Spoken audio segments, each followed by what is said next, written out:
Hello, you're watching James. My name's James, you're watching me, and I am talking about watches. Well, it is time for another first impressions video of another Seiko. I love Seiko, and when I saw this one on a recent sale on Amazon, I thought absolutely I want to own this particular watch. It has a lot of sort of Seiko Sarb033 vibes.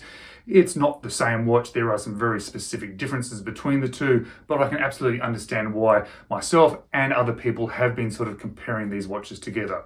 This is a Japanese domestic market only watch, and I was very lucky to be able to get it on sale at Amazon at quite a reasonable price. Now this one I'm going to use my notes because it's hard to remember. It's the SZSB012. This is a dress watch. It could be an everyday watch, but it's just a lovely, lovely looking watch. Now guys, before we jump into the first impressions of it, if you haven't subscribed to the channel, I would absolutely love it if you click on that little subscribe button. But that's enough of me talking. Let's flip the camera around now and let's check out this JDM Seiko. So here's my latest Seiko purchase, and it is a JDM model. And this one here is the SZSB012 automatic. As you can see, it has a list price of $550. That's US. I got it significantly less than that on sale. Looking online, there are some bargains about this watch about. You just sort of keep your eyes open for it. A lot of people are talking about this being the sort of replacement for the Sarb033, or at least the achievable replacement, because those Sarbs are getting so expensive now. I can understand why they're saying that, because there is some Sarb vibes about it, but there certainly are some significant differences as well.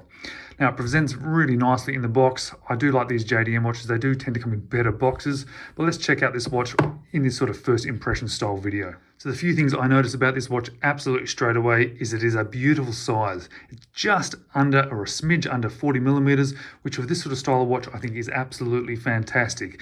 And it's probably one of the things that I wish this Sarb was. I like the 38 millimeter watch, which the Sarb is a 38 millimeter watch, but just a tiny bit bigger seems to sort of fit with me a little bit better. So I quite like that size, but it absolutely has this nice, beautiful black dial, applied indices, beautiful dolphin sort of style hands, lovely nice long second hand.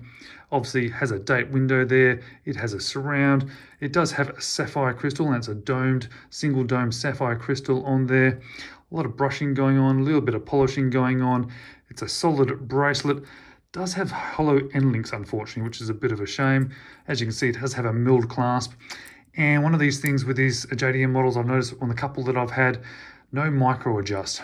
It does look very neat and tidy on wrist, having such a small clasp, but it does mean it makes it a little bit harder to get a fit. Now, there was a half link here, as you can see, so that did certainly help with that fit. But overall, just a very nice looking watch. A little bit squeaky.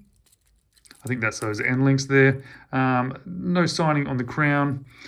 We've got high polish on the side there. Nice curvature as well. That looks really cool. We have, surprisingly, we have drilled lugs there, which does surprise me for this sort of dressy style watch. I would not have expected that, but obviously they're expecting there to be some strop changes with this one. So that's interesting to see from Seiko. Case back is see-through. It's got the 4R35 movement in there, which is what we expect of watches in this sort of category. So yeah, what a nice looking watch. Yeah, it's not some fancy looking watch. There's not too much going on here, but we don't always need a fancy sort of flamboyant watch. It's sometimes nice just to have a nice, elegant, black dialed Seiko, isn't it? And what a wonderful looking watch. Quite a bit of taper to the bracelet as well. Look at that. Yeah, I'll get those measurements when I do the full review of this one. But how does it look on wrist? Well, let's check it out. As I said, look at that taper. So it really comes down on the wrist there. Having that small clasp, yes, slightly annoying for some people if you don't get a right fit, but it does make it nice and neat and tidy. But yeah, check that out. I love this size of watch. I think around this 40 millimeters is probably my favorite. I do like smaller, I do like bigger, but I think that just looks absolutely brilliant. Absolutely, look at that. That curvature down, yep, that looks pretty good as well. Certainly feels comfortable, not too heavy, not too light, just right. Another Goldilocks watch, this one here. Absolutely, check that out. Wonderful. Don't think there's any loom at all. No, I don't think there's going to be a loom. It's not that sort of style of watch. just a nice sort of dressy watch. But I do like this sort of style of watch because I think it can be a bit of an everyday watch as well. I think there's about 100 meters of water resistance, maybe 50. I don't know. I'll go through all those specs and dimensions and things when I do the full review. And as always, that will be in about 4 to 6 weeks once I've had a fair bit of wrist time with this one, and I can give you all the positives, negatives, ins and outs, all that good stuff. All right, guys, thank you so much for watching. I do hope to see you in the next video.